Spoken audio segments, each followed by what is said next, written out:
Alright, Steelo Magazine, here Olmeca presente, MC hip hop artist from Los Angeles area. You know, your music and yourself really portray an activist side of you that a lot of the fans that follow you already know that.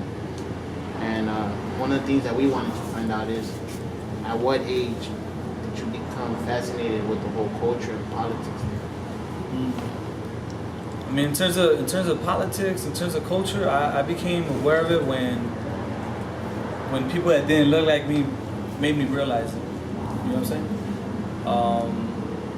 Must have been like 16 years old one time when I moved out to North Carolina, and it was in North Carolina where I was in the school predominantly black and white kids, and it was actually the white kids who kind of let me know every day on a daily that I wasn't, that I wasn't white or that I wasn't black, but that I was Mexican. You know? There's a lot of racism, in other words, when I went out there. So that kind of like put things in perspective. You feel me? Like if you grew up in LA, there's Mexicanos, Salvadoreños, Guatemaltecos everywhere. You know, we all look the same. Like there's nothing that tells you that you're different. You know, sometimes when you grow up as a youngster, like you think the whole world looks like you. But since I was young, dude, like traveling a lot, always made me feel like I was different. You know, going to work with my dad, for example, when I was little, and the majority of the people over there were white.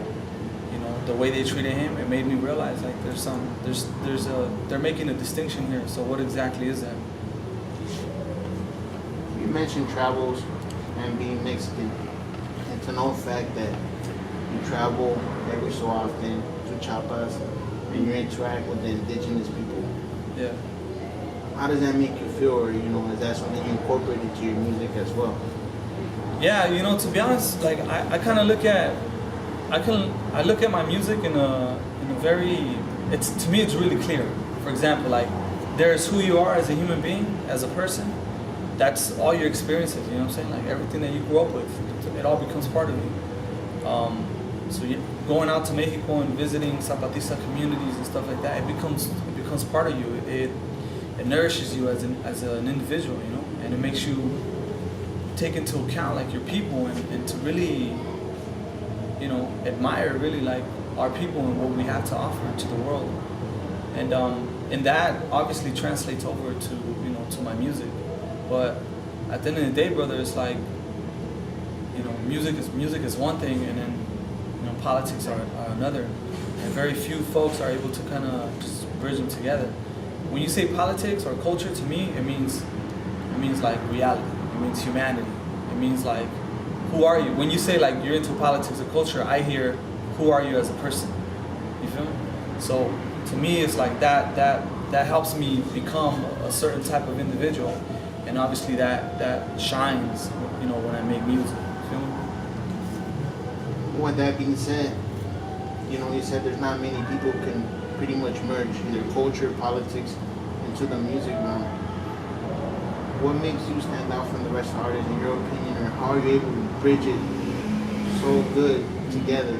You know what I mean? Yeah, I mean, I don't feel like I stand out as much as I'm part of a certain group of folks who also do it really well, And to me, it's mad simple, dude. It's like sincerity, and just keep it truthful.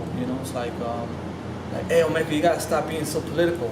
You mean I should stop telling things the way they are? That's what you're saying. You feel me? Like when somebody says like, "Hey, you're too political," to me it sounds like you're being too honest about what's going on in life.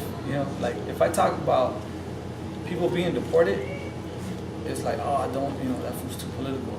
No, I'm not, dude. It's just like, look, all you gotta do is look outside for people being deported. You can say this shit too if you want. I don't feel like I stand out. I feel like I'm part of there's like a lineage of fools that do this. You know what I'm saying? Like, and it's not just connected to hip hop. It's like, Zach de la Rocha, for better or for worse, is considered rock. Mercedes Sosa, Argentinian singer, she also did that. There's countless. Amparo Ochoa, Mexican singer, she did that too. I see myself as part of a lineage like that. Even that homegirl MIA, she's Sri Lankan, and everybody sees her as a pop artist, but when you look into her history, man, she came out of a movement and resistance as well, Calle 13, same shit, So I don't know, dude. I just try to keep it honest and shit, you know. And we always look out. We look outside for these types of answers. But to me, it's like we gotta look inward. We gotta look inside because this is like the mecca of a lot of things. Los Angeles is a mecca of a lot of things. It's the second largest population of Mexicanos here. You know what I'm saying? Like, so there's a lot of things that pop off right here. From drug dealing, drug trafficking to the beautiful creation of music, the creation of culture. So there's two extremes there, but all of that is truth. All of that is real. All of that is part of our history, part of our experience, part of our life. So to me, to like not talk about those things, it's almost like overworking myself to avoid who I am as a person, you know? I don't know, that's probably like the best way that I could explain that, you know? And it is because of what you do and what you portray that has allowed you